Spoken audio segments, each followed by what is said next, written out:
माँ पार्वती, श्री राधा रानी और माता सीता की माताओं का क्या रिश्ता था।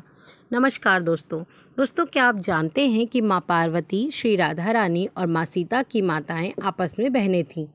आइए जानते हैं इसके पीछे की कथा। शिव पुराण के अनुसार राजा दक्ष की 60 पुत्रियां थीं, जिनमें से एक थी देवी स्वधा। देवी स्वधा का विवाह पितरों के देवता पितरेश्वर से हुआ। देवी स्वधा की 3 पुत्रियां थीं, मैनावती, धान्या और कलावती। इन तीनों ने किसी के गर्भ से नहीं बल्कि उनके मन से जन्म लिया था, अतः वे तीनों ही उनकी मानस पुत्रियां कहलाईं।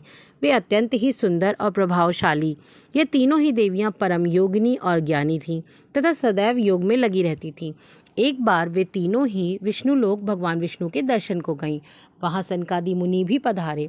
मुनियों को देखने पर सभी लोग खड़े हो गए, परंतु तीनों बहनों को खड़ा न देखकर सनकादि मुनि क्रोधित हो गए और उन्हें श्राप दिया कि वे तीनों पृथ्वी लोक पर जन्म लेंगी।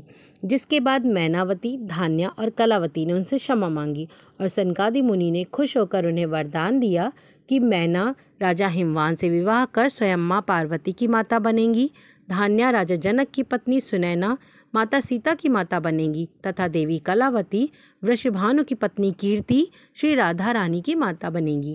कुछ समय बाद मैनावती ने रानी मैना के नाम से, धान्या ने रानी सुनैना के नाम से और कलावती ने देवी कीर्ति के नाम से धरती पर जन्म लिया और सनकादि ऋषि के वरदान के अनुसार विवाह किया और 3 महाशक्तियों की माता बनी।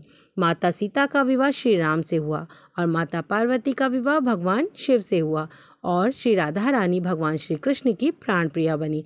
इस तरह से इन तीनों देवियों की माता बनने का सौभाग्य प्राप्त कर अंत में मैना, कीर्ति और सुनैना इन तीनों ही देवियों को स्वर्गलोक में स्थान प्राप्त हुआ। धन्यवाद।